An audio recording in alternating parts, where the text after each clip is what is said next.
This is virtual reality? I may be sick. It's been a little over a decade since the last official game in the series came out, so naturally, there's a fair bit of excitement all around, and for a good reason. The latest entry in the series jumps platforms straight for the virtual reality, a bold and refreshing move given that up to this point it's been entirely traditional point-and-click adventures. A fact that's even joked about a few times. Give us your toy idea. If it's really a winner like you say, we'll let you have the can. No fuss. Point-and-click adventure games. Now, as a fan, I'd love to just tell you that This Time It's Virtual is a great game and that you should go buy it right now, like a few other reviewers have, but I don't think that would be fair of me or of the developers. Hence the review. If you're short on time though, allow me to summarize. Sam & Max This Time It's Virtual is a pretty good game, but I think it's the weakest in the series when compared against its predecessors, not to mention possibly the shortest. This probably won't convince a lot of you to get your own VR set just to play this game. The previous titles were strong multi-episode adventures, most of them at least, that can last for up to 10 or so hours, whereas This Time It's Virtual can be beaten in less than 3 if you know what you're doing. If I were to score it, I'd go with either a 7 or an 8 out of 10. An extra point is added here because the devs have been nice to chat with on a casual level, and I do appreciate that. If that summary is good enough for you, then thanks for watching and I'll see you next time. But if you want the details, then please, stick around, grab a drink, and let me tell you all about it. Expect spoilers from here on. To understand the creation, one must understand the creator. That's what I believe, and in the case of this game, it certainly helps to know the people behind it. The game was developed by Happy Giant and released on July 8th this year, selling for roughly £23 or $30.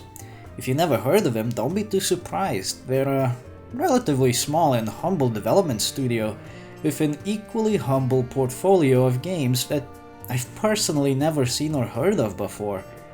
From what I've read on their LinkedIn profile, the company was founded by some of the people who used to work with the old LucasArts studio, which you may be familiar with if you played games like Secret of Monkey Island, Sam & Max Hit the Road, Grim Fandango, and a few others.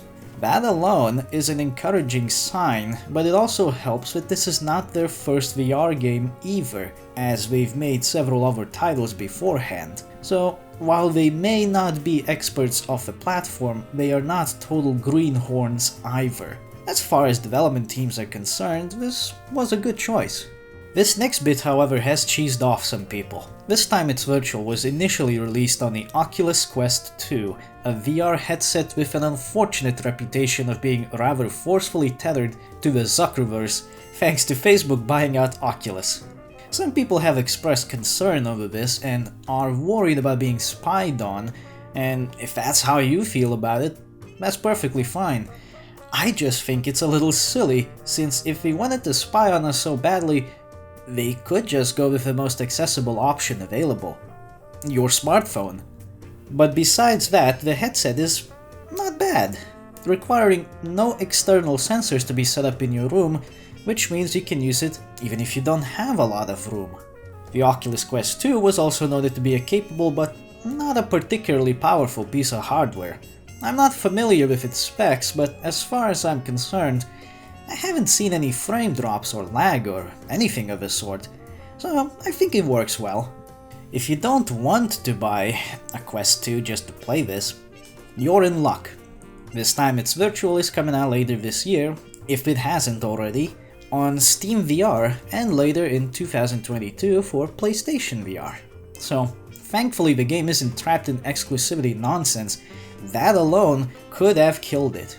It was coded and designed for compatibility with the Quest 2 first, though, so you should not expect this to be ported very quickly, nor for it to be a graphically outstanding title. In fact, I'd say the graphics are about on par with Telltale's Sam & Max games, Seasons 1 and 2 in particular, but with greater color saturation and higher resolution, of course. It looks pretty good in my opinion, though lighting is a bit odd. Some places can look quite a bit brighter or darker than they should. Nothing troublesome thankfully, but Oculus's screencasting makes it difficult to show that since it has no quality settings to fiddle with to my knowledge. However, it is quite noticeable in person. I believe the story of This Time It's Virtual was the guiding force behind the overall development of the game, for better or worse. Rather than playing as Sam and Max, you play as yourself. You're essentially a self-insert, referred to as Lumpy, who wakes up trapped under a dumpster. Probably best not to think about how he got there in the first place. The lovable duo help you out from underneath there, and after dodging some snotballs and blowing up the giant Hydra-like monster, you are invited to become a freelance police cadet. Neat. From there, you go through a series of minigames, training in the ways of dishing out freelance justice in a repurposed Captain Aquabear's amusement park. This involves learning how to defuse bombs whose failsafes operate in a sort of Simon Says fashion, running through obstacle courses in reasonable time, figuring out how your shooting hand works, and breaking free from captivity in locked up rooms. In between these, you'll be rudely interrupted by work, tagging along with Sam and Max to help them deal with low-tier crooks so that you may continue your training in peace. These adventuring parts, although woefully short and sparse, were quite fun and a good opportunity to try out some of the newly learned skills. Since there aren't any failure states or game overs that I'm aware of, this makes This Time It's Virtual a good starting point for anyone new to VR gaming. But it does come with a few significant shortcomings. The main ones that I can think of are, the game is a bit too easy. Not that the other titles were particularly challenging, mind you, but if you're a VR gaming veteran, this won't challenge you at all and may come off as unappealing. And that the game is focused a lot more on the training minigames than the actual adventuring. To best display the over-focusing problem, look at this level select screen. Act 2 is dominated by 9 training courses. I feel some of these could have been either merged with others or cut entirely, and the game would have been better off, but you know, I am still salty about a few of them. Fizzball and Sky Patrol in particular. I'll get back to you soon enough. Act 3 is when the story shifts into an actual adventure, finally. Unfortunately, it just doesn't last long enough compared to Act 2, and I wonder why is it like that? The villain for this story finally reveals himself to be, well, Captain Aquabear himself, a grossly enlarged tardigrade packing heat and rocking a pirate motif, who wishes to take over this city, I think? Huh. Hey, do you think he'll go away if we all point and laugh at him? I doubt it, as Aquabear and his gang don't take long to kidnap Sam. First time for this series, and we end up following him to his nanoscopic discotheque where you and Max, in no particular hurry, rig his enlarging portal doohickey to blow up and then promptly leave. Oh yeah, we rescue Sam as well, but that goes without saying. The captain does try his best to be a pain in my Neverlands, but with a bit of effort and a grenade stuffed in his oversized gullet, the city is saved. All in a day's work. Yeah, if you thought the third act whizzed by too quickly, it sure did. It felt like I played a portion of an episode from either of the Telltale games from before, but on the bright side, it wasn't awful or anything. I think it would have helped if the act was fleshed out a bit more. How feasible this was to do for a team on a probably tight budget, it's hard to say. It'd be pretty neat if Happy Giant added a few more cases to solve with future updates and or DLC. But again, it's hard to say if that'll ever happen.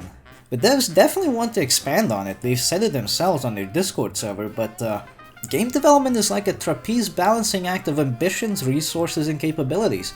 I wouldn't be surprised nor angry if they simply moved on to a new project instead.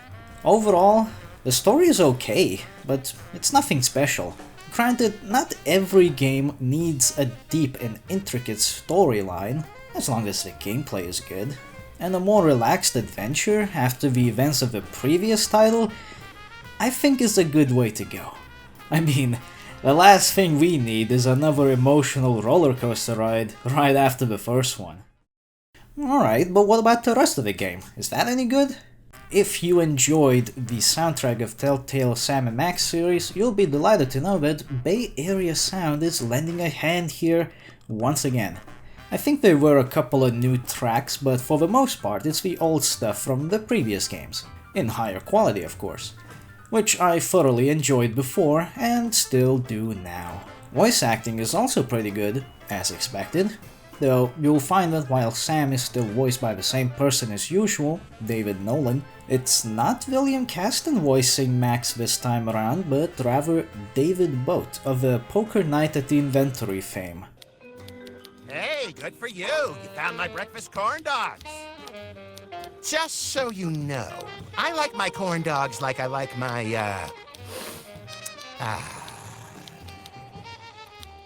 Max isn't good with similes. An unheated corn dog? Is this some kind of a joke? Seems like kind of a corny joke. Get it? 'Cause it's a corn dog? Corny? Hello? I've been told that Caston's busy with other projects, hopefully one of them is the remaster of Season 2, so it's nice to know that he's not missing in action, as I did enjoy his performance in the series. That's not to say David Boat isn't any good, I think he does a great job too, but personally it's tough to switch between voice actors when you get used to one. Oh well, I'll get over it. Steve Purcell is also voicing a character in this game, which is pretty cool. But don't feel bad if you missed that, because I did so too. What can I say? I'm just too used to seeing his name in any other role except voice actor. Quest 2's touch controllers are pretty suitable for the job, just don't forget to put the straps on, since you'll need to throw objects and occasionally punch things. Who wouldn't want to accidentally toss the controller instead? You've got the standard smooth and teleport movement styles, as well as snap turning. You can adjust your walking speed if motion sickness is bullying you too hard. And there's also a toggle for sitting mode, which can help with certain training sections since turning it on makes you taller. If you're about 160 centimeters in height, this probably won't be necessary when playing standing up, but it does help. The controls are pretty simple and responsive, for the most part. But I have found a few instances where things didn't seem to work quite right. Sometimes opening doors can be odd and they'll spaz out a little. Grabbing objects can sometimes cause you to catch them by their invisible fishing line instead. And when climbing ladders and monkey bars, you can occasionally just not grip them properly and fall off. But I'm not sure yet if that is the game being screwy or not. Oh well, a patch or two can fix these issues easily. And they didn't pop up all that often, so I don't think it's a big deal.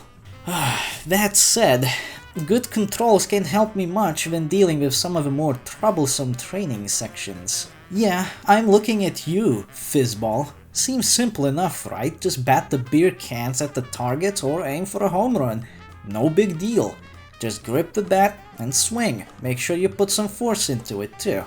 Well, for whatever reason, I have the shittest time dealing with this, and it probably has something to do with me being woefully unfamiliar with baseball. But even if I was, how in the name of Isaac Asimov riding a circuit breaker all the way to Gentoo Linux infested bowels of hell did I hit the can in such a way as to make it fly backwards? That's not even physically possible, is it? Like, what the hell? All the other times I swung the bat, it felt like a bloody coin flip. I either send the sucker flying all the way home where the cows are going, or it just goes up in a limp and depressing fashion and makes no distance whatsoever. What the hell am I doing wrong here? Sky Patrol has gotten better over time, but I still have a bone to pick with it. This is probably the only time in the entire game their throwable objects have weight, and while that's not a bad thing at all, especially for a VR title, I think the weight of these water balloons is just plain bizarre, as they don't fly quite as far as I think they would when I throw them, resulting in a lot of missed shots when they probably shouldn't be. I found that you can just shovel tons of these balloons on targets when you're right next to them to mitigate the problem, so that helps. What would also help is some kind of an aiming aid or a reticule, but that might be excessive. All other training minigames though are simple to understand and they're either harmlessly average or pretty fun. And I don't have a whole lot to say about them without adding another half an hour of lip flapping to this video. None of them ever get overly complicated, but if you do find yourself confused, there are hints available in the pause menu. There are also numerous references to previous games as well as the comics, which were nice to see and hear, especially the bits from Hit the Road. Lots of people still fondly remember that game and have even expressed interest in a remaster of sorts. But good luck with that, guys. I don't think that's gonna happen, given that the current owner, Lucasfilm, aka Disney, has a particularly nasty case of Star Wars bloat infesting itself. Ugh. So, with all that said and done, yeah, I still feel that Sam & Max, this time it's virtual, is the weakest in the series. But hey, I had a good time with it, so that's all that matters, right? Yeah, I think so. The biggest problem for me is that there's just not enough adventuring. All that training we've gone through is really only good if we actually put it to use, solving a case, but that doesn't really happen. I mean, yeah, we do technically solve a case in regard to Captain Aquabear, as well as some of the side crooks, but it's just not enough in its current state. Perhaps if it was expanded by a couple more hours of adventuring, clue hunting and, you know, freelance policing, like in the previous titles, things would have been better. It's hard to say. I can see that just making a pure point-and-click adventure game in VR wouldn't be that simple. It just wouldn't make for an interesting or engaging experience if it worked just like a traditional adventure game. But as it is right now, it just makes me think that something's missing here. I am interested to see what Happy Giant will do with this game in the near future, and hope that they can and will expand upon it. If you feel that the game is much better than how I felt about it, then hey, that's cool. I just wanted to share my thoughts on this game, in hopes that it will help people make an informed purchasing decision and that it would help Happy Giant see their creation from another perspective. And if possible, improve upon it to perfection, cause I don't want to see it fail either. I just want to have a good time. With that said, I'm Walder from DaGameTrain. Thank you for watching.